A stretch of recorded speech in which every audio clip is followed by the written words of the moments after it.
Now our next topic is rusting of iron. अभी इस chapter में हमने बहुत बार रस्टिंग ऑफ आयरन डिस्कस किया है। अभी हम इसकी डेफिनेशन वगैरह पढ़ते हैं, इसको समझते हैं। When the iron comes in contact with oxygen and water, it reacts and forms a red colored substance over it. It is called rust. So, rusting of iron, simple words में अगर मैं आपको बताऊं तो लोहे पे जो जंग लग जाती है वो होता है रस्टिंग ऑफ आयरन। अब वो कैसे होता है, देखो जब भी कोई लोहे की चीज या आयरन जिसको हम बोलते हैं इंग्लिश में, जब वो एयर के कांटेक्ट में होते हैं या उसमें बार बार पानी जा रहा होता है तो वो उसकी वजह से उसके ऊपर एक रेड कलर की कोटिंग आ जाती है जो कि होता है रस्ट। ओके, अब इसको अगर आप इक्वेशन की फॉर्म में देखो, iron plus oxygen plus water. जब आयरन ऑक्सीजन हम यहाँ यूज कर रहे हैं, आप इसको सिंपली एयर भी समझ सकते हो। ऑक्सीजन प्लस वाटर को, ये दोनों चीजें पानी और हवा दोनों ही जब आयरन पे बार बार उसके साथ रिएक्ट कर रहा है, हमें क्या मिल रहा है, rust, which is nothing but iron oxide.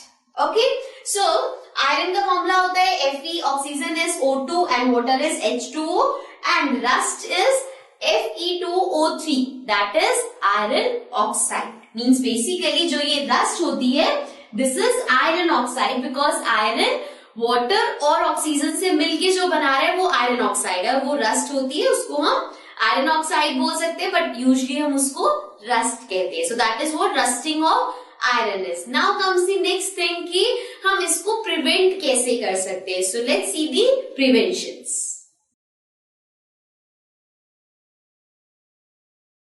So now let's see what are the preventions. So first one is by applying paint on iron objects so that they do not come in contact with oxygen and moisture in the environment. So सबसे पहली चीज जो हम कर सकते हैं that is कि हम जो भी आयरन का ऑब्जेक्ट है उसको पेंट कर दे। अब उससे क्या होगा, आयरन डायरेक्ट कांटेक्ट में नहीं आएगा ऑक्सीजन और मॉइस्चर के, उन दोनों के बीच में जो आयरन है और ऑक्सीजन मॉइस्चर वगैरह है उसके बीच में एक कोटिंग होगी पेंट की, तो उससे हम प्रिवेंट कर सकते हैं आयरन को जल्दी रस्ट होने से।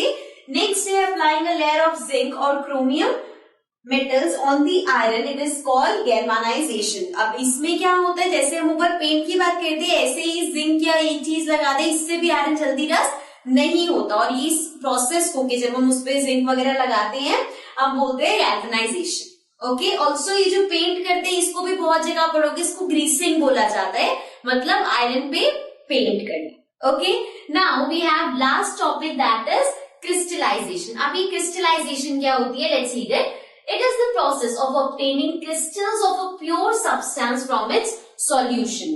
अब अगर एक प्रोसेस है जिसकी हेल्प से हम किसी भी प्योर सब्सटेंस से उसके क्रिस्टल्स ले सकते हैं, that process is called crystallization. For example, we can obtain the crystals of copper sulfate by boiling copper sulfate solution. अगर आप copper sulfate solution को boil करोगे तो at the end you will get some crystals. Similarly, किसी भी ऐसे pure substance को हम लेके उसके crystals बना सकते हैं, and that is known as crystallization. Okay, so this was the last topic of this chapter. With this we complete the chapter, but now we'll come to the exercise of this chapter.